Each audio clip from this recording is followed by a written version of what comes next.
This is Fieldsports Channel News. The BBC is under fire for suggesting that non-whites are not welcome in the countryside. A report on the Countryfile TV show says blacks, Asians and other minorities don't feel welcome in rural areas. In Sunday night's story, presenter Dwayne Fields quotes a DEFRA report published last year that paraphrases non-whites saying they see the countryside as a white environment and there are barriers blocking black and ethnic minority people from going there. The story left the UK's mainly tolerant and moderate country people aghast.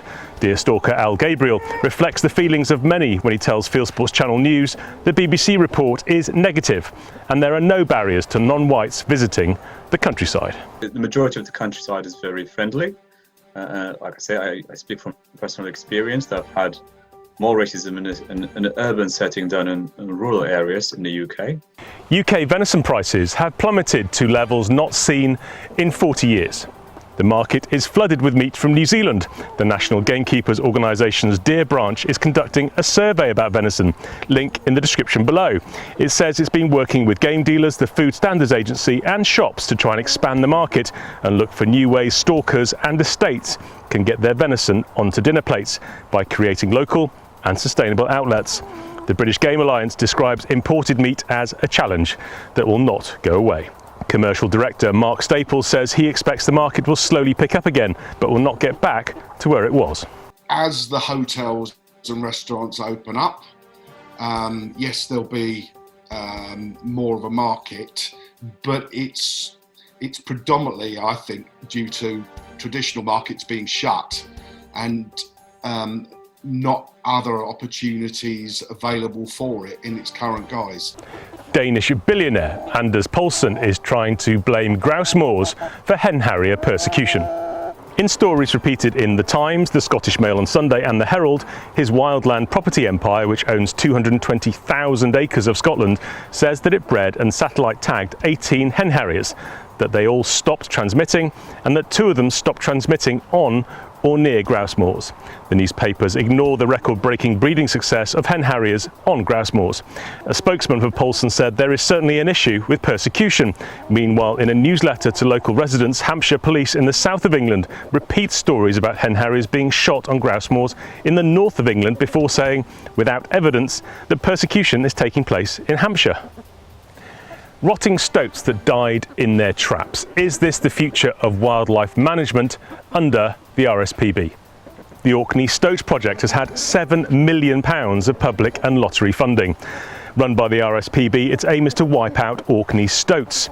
The RSPB is opposed to using gamekeepers, so is coming up with its own methods. When the Scottish Government imposed coronavirus lockdown in March, these photos show that the RSPB trappers simply abandoned them, which they're required to check every 24 hours. The results are these pictures sent to the Scottish Gamekeepers Association by local people, showing animals that have died of starvation or thirst and left to rot, and open traps still capable of catching wildlife. The RSPCA and badger concern groups are accusing the UK government of breaking a promise of scrapping badger culls.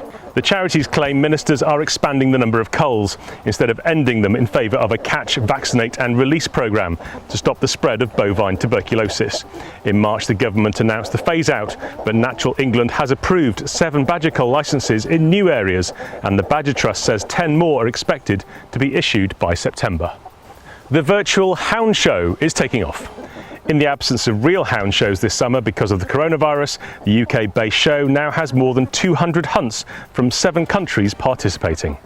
Hunts uploaded images of hounds for experts and the public to judge, and the show includes fun stuff such as an auction of sporting lots to raise money for hunts.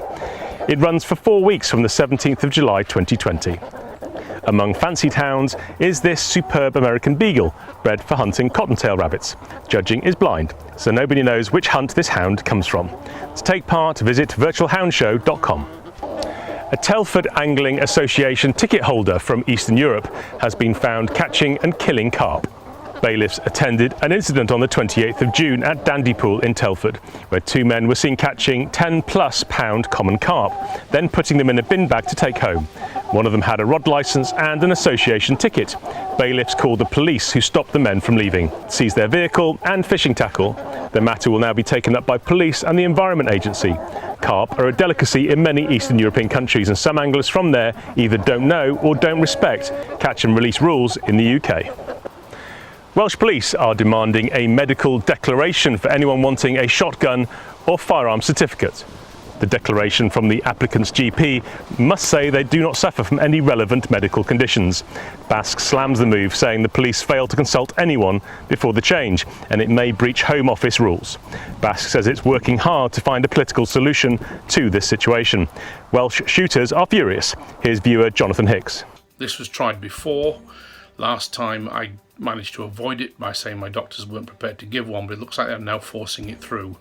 I think everyone needs to contact their MPs to let them know that we're not happy with the situation. It goes against Home Office guidance and it should be stopped.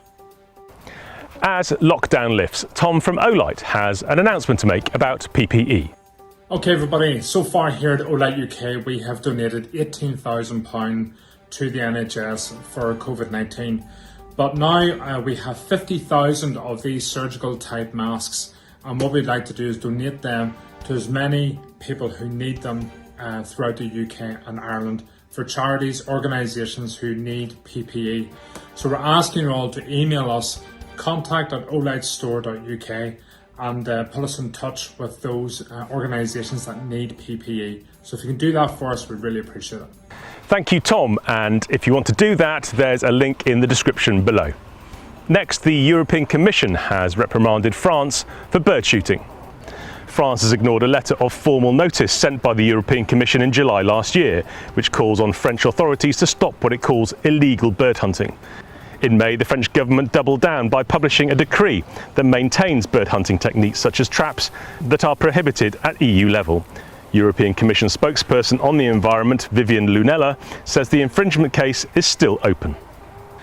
South Africa is proposing that animals some class as endangered could be slaughtered for consumption. Changes to the country's meat safety laws mean species such as rhinos and elephants might end up on the dinner table.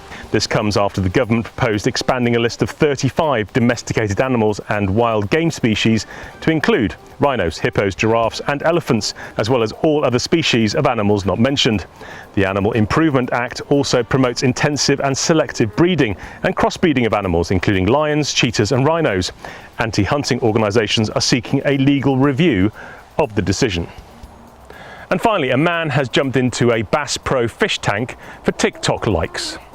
It's called the hashtag Bass Pro Challenge and is popular with vloggers. Most Bass Pro shops in the US have an aquarium. Vloggers jump in, then run out of the store. Kevin Wise, who's 26 and from Louisiana, says he got more than 2,000 likes. He also got arrested and charged with criminal damage to property. You are now up to date with Fieldsports Channel News. Stalking the stories, fishing for facts.